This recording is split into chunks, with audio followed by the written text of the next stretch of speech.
በየቀኑ ያለ ምንም ረፍት ልትሰሩ ትችላላችሁ። ለ2 ሰዓት፣ ለ4 ሰዓት፣ ለ10 ሰዓትም ማለት ነው። ነገር ግን አሁን የምናየውን አንድ ነገር እስካላረጋችሁ ድረስ ምንም ለውጥ አይኖረውም። ምንም መሻሻል የለም። ምንም እድገት አይኖርም። ይሄ አንድ ነገር ዝም ብሎ የሚሰሩትን ሰዎች ከምርም ራሳቸውን ከሚለውጡት ሰዎች የሚለያቸው ነገር ነው። ዛሬ ዝነኛው ተዋናይ ዴንዘል ዋሽንግተን ለስኬቴ ዋናው ነገር ነው የሚለውን ነገር የምነግራችሁ ይሆናል። ጠንክሮ መስራት አዎ አሪፍ ነው። ነገር ግን አብዛኛው ሰው የሚሸወደው ጠንክሮ መስራት ብቻ ነው ዋጋ ያለው የሚል አስተሳሰብን መያዝ ሲጀምር ነው። ለሰዓታት የተለያዩ ተግባሮችን ያደርጋሉ፣ ይሰራሉ። ነገር ግን የሚያወጡት ጥረት ትግላቸው ከውጤታቸው ጋር ተመጣጣኝ አይሆንም። ለምን? ምክንያቱም አቅጣጫ የሌለው ዲሲፕሊን የሌለውና ትክክለኛ ማይንድሴት በውስጡ የሌለው ጥረት የባከነ ኃይል ስለሆነ ነው። ዴንዘል ዋሽንግተን እንዲህ ብሎ ነበር፣ የሆነ ነገር ላይ ለመጽናት ቁርጠኛ ካልሆናችሁ ወይንም ኮሚትመንት ከሌላችሁ መቼም አትጀምሩ። ያለ ወጥነት ወይንም ኮንሲስተንሲ ደግሞ ያን የጀመራችሁትን ነገር ልትጨርሱት አትችሉም ይለናል። ችግሩ ያለው ያን ያህል ሰዓት እየሰራችሁ ነው የሚለው ጋር ሳይሆን ያን ስራ የምትሰሩት ትክክለኛውን አቅጣጫ ከመረጣችሁ በኋላ አንደኛ ኮሚትድ ሆናችኋል ወይ ያን ነገር በቁርጠኝነት ልትጸኑበት ዝግጁ ናችሁ፣ ሁለተኛ ደግሞ በዛ ጉዳይ ላይ ኮንሲስተንት ናችሁ፣ ወጥናችሁ ሳታቋርጡ እየሄዳችሁበት ነው የሚለው ነው።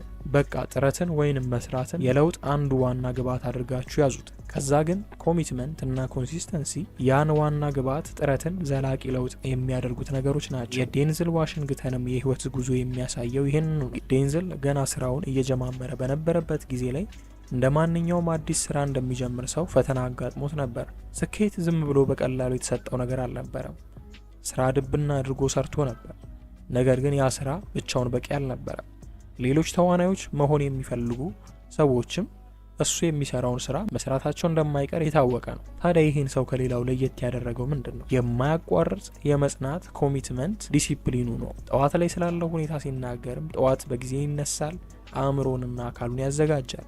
ከዛንም በየቀኑ ማድረግ ያለበትን ነገር ያደርጋል፣ እስከተቻለውም ጥግ ድረስ ይፈጽማል። በተለያዩ ዴንዘል ባደረጋቸው ኢንተርቪዎችና ንግግሮች ላይ አባቱ ምን ያህል ትልቅ የስራ ባህልን እና በየቀኑ የመትጋትን ልምድን እንዳጸናበት እንዳሸጋገረበት ይናገራል። እኔ እድል ብዬ የምጠራው ነገር የአጋጣሚ ሲመጣ የተዘጋጀ ሰው መሆንን ነው ይላል። ዝግጁ መሆን የሚቻለው ደግሞ ትንንሽ በሆነ ድርጊትና ዲሲፕሊን በተሞላው ድግግሞሽ ነው። ዴንዘል ዋሽንግተን ተሰጥኦ አለኝ፣ ሞቲቬሽንም አለኝ፣ መነቃቃቱም አለኝ፣ ስለዚህ ብሎ ቁጭ ልበል አላለም። የበለጠ የበቃ የሚያደርገውን ልማዶችና አዋዋሎችን ይገነባ ነበር። የዴንዘል ዋሽንግተንን ህይወት አቅጣጫ ቀያሪ የነበረው ጊዜ በዴዝ ኦፍ ሴልስማን ላይ የዊሊ ሎማንን የትወና ድርሻ ፈተና በወሰደበት ጊዜ ነበር። በዚህ ትወና ድርሻ ላይ እሱ ተመራጭ የሆነ ሰው አልነበረም። ያን የመሰለ የትወና ካራክተር አምነው ለመስጠት አቅቷቸው ነበር። ነገር ግን ይሄ በእነሱ አለመመረጥ ወደ ታች ሳያደርገው የፊልሙን ጽሁፍ ደጋግሞ እያነበበ እንዲሁም ካራክተሩን በደንብ እያጠና በሚያሳየው ሪሀርሳል ላይ ሁሉ እውነተኛ የስሜት ትወናን አሳየ። በዚህ ወቅት ዴንዘል በጣም በጊዜ እየተገኘ የተሰጠውን ስክሪፕት እየተለማመደ ይቆይ እንደነበረ እና እስከ አቅሙ ጥግ ድረስ እስኪሰራ ድረስ ያን መድረክም ለመልቀቅ እንደማይወስን በታሪኩ ላይ ተናግሯል። ከዛ ግን ኦዲሽን ላይ ተሳካለት እና ያን ትወና ድርሻ አገኘ። ይህም የሱን ማንነት ሳይቀር የለወጠ ነበር።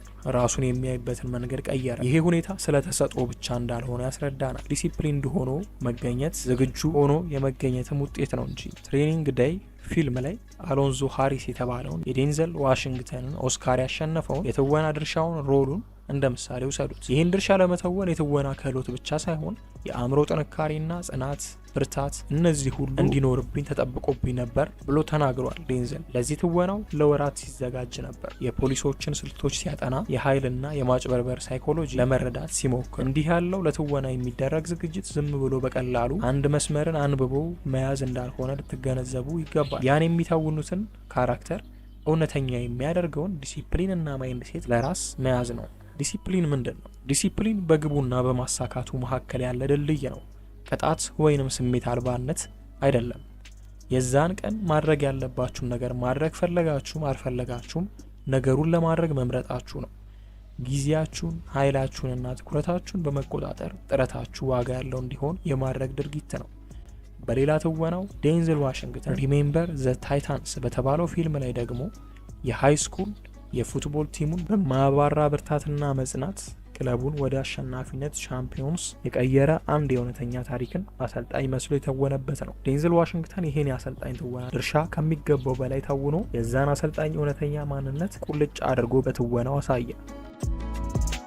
በፔንሲልቫኒያ ዩኒቨርሲቲ ታላቅ ንግግሩ ላይ ዴንዝል የአእምሮ ዝግጁነትና ልማድ ያለውን ኃይል በአጽንኦት ያነሳበት ንግግር ነበረ። እንዲህ ብሎ ነበር፣ ጠዋት ላይ ስነሳ መጀመሪያ የማደርገው ነገር መጸለይ ነው። ጸልዬ ሲጨርስም ፈጣሪን እንዲመራኝ፣ ጥንካሬ እንዲሰጠኝና እንዲያበረታኝ ጠይቀዋል። ይሄ የመንፈሳዊነት ብርታቱ ረጋ ያለ እንዲሆን ያደርገዋል። እንዲሁም በቀኑ ውስጥ ለሚፈጠረው ማንኛውም ነገር ዝግጁ እንዲሆን ያደርገዋል። በቀን አንዴ ለ2 ሰዓት ሰርታችሁ ከዛን በቀጣይ ቀን ስኬትን የምትሹ ከሆነ ራሳችሁን በራሳችሁ ላይ መልሳችሁ ለማናደድ እያዘጋጃችሁ ነው። እውነተኛ ውጤት እንደመፈለጋችሁ መጠን እውነተኛ ለውጥ ትዕግስት፣ የዕለት ተዕለት መጽናት እና ትክክለኛ ማይንድ ሴትን የሚፈልግ ነገር ነው። ሪስክ ወይንም አደጋን መጋፈጥ ከሌለ ህይወት በራሱ ትርጉም የለውም። ስትወድቁ ወደፊት ውደቁ ያለው ዴንዝል ዋሽንግተን ነው። እያንዳንዱ ደረጃ፣ እያንዳንዱ ውድቀት፣ እያንዳንዱ ስኬት የጉዞ ክፍል ነው። ስለሆነም ዛሬ ይሄን ወስኑ። ባላችሁበት ነገር ለመጽናት ዝግጁ ናችሁ? ጠንክሮ ለመስራት ብቻ ሳይሆን ነገር ግን ዕለት ዕለት ላለማቋረጥ ዲሲፕሊንድ ለመሆን በየቀኑ ዝግጁ ናችሁ? በትንሹ ጀምሩ። ልማድን ፍጠሩ። አእምሯችሁንና አካላችሁን አዘጋጁ። እናም ከሁሉ በላይ ደግሞ ወሳኙ ወደፊት መጓዛችሁን ቀጥሉ። ጥረትን ከዲሲፕሊን ጋር አብራችሁ ስታደርጉት ለውጥ የማይቀር ይሆናል።